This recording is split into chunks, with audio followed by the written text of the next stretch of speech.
په دې وجه باندې هغه خلک ډېر سخت ناپوهي او جاهلان دي چې هغوی دا کوشش کوي چې دا حق ختم کړي، په وژلو باندې ختموي، په مرګونو باندې چې انبیا به ووژنو، علما به مړه کړو او د حق داعیان چې دا به ختم کړو. نو دې د وجې نه به دا د حق دعوت ختم شي. دا بالکل نه کېږي. دا داسې دی لکه د محال اراده کول دي، د محال هغه شی چې نه کېدونکی دی، ځکه د الله او د رسول خبره بدلیږي نه. د انبیاء په مرګ باندې دا دین نه دی ختم شوی.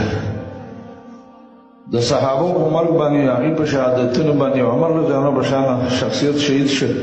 په مسجد کې دننه په محراب کې شهید شو. په هغې باندې دا حق ختم نه شو. ابوبکر صدیق وفات شو، په هغې باندې ختم نه شو. عثمان رضی الله عنه په کور کې شهادت منده کړه، په هغې باندې حق ختم نه شو. علي رضی الله عنه سهار مانځه ته راوته، مسجد ته راته، د مسجد دروازه کې هغه شهادت منده کړه، په دې باندې دا حق ختم نه شو. معاویه رضی الله عنه زخمي کړی شو، په هغې باندې حق ختم نه شو. او داسې پسې راځه وروسته امت کې اهل علم ډېر کرت وجلی شوي دي، جیلونه دا اچولی شوي دي، لیکن حق ختم شوی نه دی، هماغه شانې باقي دی. زموږ په زمانه کې زموږ استادان مشران څه په خپل مرګ باندې وفات شولو او څه په شهادتونو باندې ورسېدل، د هغې د وجې نه حق ختم نه شو. موږ او تاسو دا ژوندي چې موږ مړه کېږو، مرګ به راشي، دا حق به بیا هم باقي تر څو چې قیامت نه وي راغلی. حق نه ختمېږي. دا چې څوک ختموي او په دغه محاوله باندې دغه ارادې څوک لري، نو دا د محال اراده کوي، د نه کېدونکي کار اراده کوي. حق په دې نه ختمېږي، ځان صرف تباه کوي او ځان هلاکوي. او ما ته خپله دا خبره تعجبي هم ډېره نه ښکاره کېږي، دا د علماو شهادتونه او مرګ د مجرمانو د طرفه ډېر تعجب پې زه نه کوم. د هغې وجه دا ده، یو د الله سنت دا دی چې د دې حق نه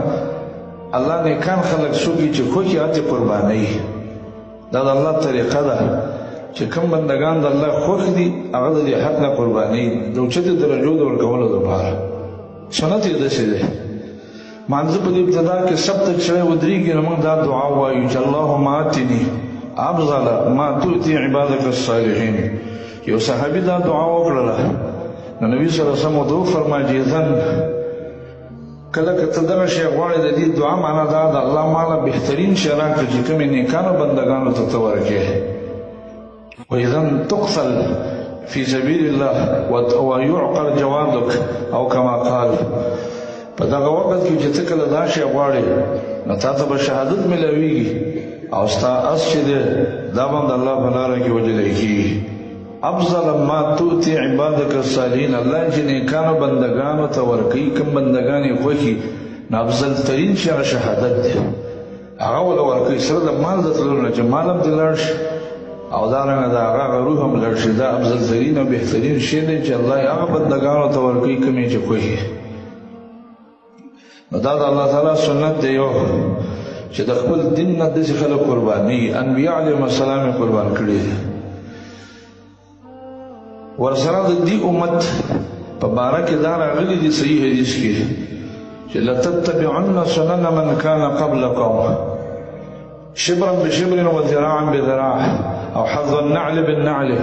زما امت تاسو به د یهودو د نصاراو په لاره روان شئ، لکه ګز په ګز، لویش په لویش، او لکه څنګه چې یوه کیړۍ د بلې سره برابر وي داسې به ورسره برابر شي. او دونه مبالغه کړې ده حتی لو دخلوه جحر ضب لدخلتموه، که هغوی د خادمۍ یو سوري ته ننوتي که د خادمۍ نو تاسو به هم ننوځئ. نو دا امت ضرور د پخوانو امتونو تابعداري کوي، نیکان یې د نیکانو تابعداري کوي او ګمراهان یې د ګمراهانو تابعداري کوي. په بني اسرائیلو کې ګمراهان خلک د هغوی حال د تاسو وګورئ. نبی به ورته الله راولېږه. نبی څومره قیمتي شخصیت وي، څومره د الله تعالی په مخ د ځمکه باندې په اسمانونو کې داسې مخلوق نه وي لکه د انبیاو په شان. انبیا ډېر قیمتي مخلوق، هغه به الله راولېږه یو قوم ته، او دوی ته به نرمې نرمې خبرې کولې او د اخلاقو خبرې به یې کولې او د ایمان او د الله سره د تعلق خبرې، د اور نه د بچاو خبرې، او ټولې د دوی د فایدې او د نصیحت او د خیرخواهۍ. او دوی به ورته ثناګانې وکړي چې سړی وژل غواړي، دا پرېږدو نه. سلام به وتوکل بنی اسرائیل او راو بلګیدل یو نبی به مړ په بل علاقه کې به بولو لکه د بنی اسرائیل انبیا د شي لکه زموږ د امت علما مختلف علاقو کې الله سبحانه و تعالی انبیا بر لګل لکه زموږ چې مختلف علاقو کې علما دي یو علاقه کې د دین کار کې بل ځای کې دا نبی به مړ کې به په بل بچ ولا لغه به واجه به په بل بچ ولا لغه به واجه عبد الله بن مسعود نه په صحیح سند باندې نقل په یو ورځ باندې هغه او یا پیغمبران وجلي او یا رسولان د الله انبیاء د الله دای وجدي او به دون به باک خلق او دومره بی زمیر خلق چې ثم یقیمون سوق بقلهم من اخر النهار ماجیګر به د سبزیانو دکانونه ولګول ټماټر به خرڅول او سبزیات به خرڅول اړکه دونه درد نه راځي چې دا موږ څه وکړو دا خلک موږ په څه باندې وجل دا انبیاء دي د الله موږ ته د خیر خبرې کولې ولې دا موږ مړ کړل دیو څه ګناه کړی و موږ له څه ضرر را کړی لوري را نه اخیستی و ښځې اخیستی و مال یې اخیستی و څوک یې وژلي و کومه ګناه یې کړې وه چې موږ دا وژل بلکل ضمیر یې نه و او په دې خبره خفه کېدل نه وړونه دونه سخت او یا پیغمبران په یو ورځ باندې وژل بني اسرائیل دا کار کړی دا امت هم دا کار نو دا بعیده خبره ما ته نه ښکارې کېږي دا راته ناشنا نه ښکارې کېږي د علماو شهادتونه او د هغې وجل هغه چې ظلمن وجل داسې انسانان وجل چې هغه چا ته ضرر هم نه ورکړ د چا په کار کې کار هم نه لري نه کوم سیاسي تنظیم کې وي او په پارټیانو کې هم نه وي داسې خلک او ظالمان خلک چې د هغې د وجلو اراده کوي وجه دا چې دا د بني اسرائیلو تابعداري ده دا د یهودو د نصاراو تابعداري ده لتتبعن سنن من کان قبلکم د الله نبي وجه تاسو کې به دا مرض پیدا شي هغې کې چې کوم مرضونه دا به دې امت کې وي دا بعید نه یو دا د ډېر ناشنا مه ګڼئ چې لکه داسې چلو شي او سړی دی به دې خفګان خو خامخا راځي سړي نه یو ملګری یو دوست یو داعي یو د قرآن حدیث خدمت کوونکی د علاقې نه زایل شي سړی خفه کېږي هغې سره درمن کېږي دا فراق سړي ته ضرر ورکوي نبي صلی الله علیه وسلم خپل زوی ته ویلي وو چې ان العین تدمع والقلب یحزن سترګې نه زموږ اوښکې بهیږي او زړه م غمجن دی ولا نقول الا ما يرضى به ربنا خو د خدای نه به هغه خبرې راوباسو کوم باندې چې الله خوشحالېږي وانا بفراقك یا ابراهیم لمحزونون ستا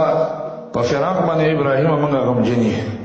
رسول الله صلی الله علیه وسلم د خپل زوی په فراق باندې خفګان کړی دی سعد بن عباده رضی الله عنه هغه وفات کېده رسول الله پې وژړلی صحابه ویل یا رسول الله دا څه ته موږ ته د صبر حکم کې خپله ژاړې وی فرمایي یا ابن عوف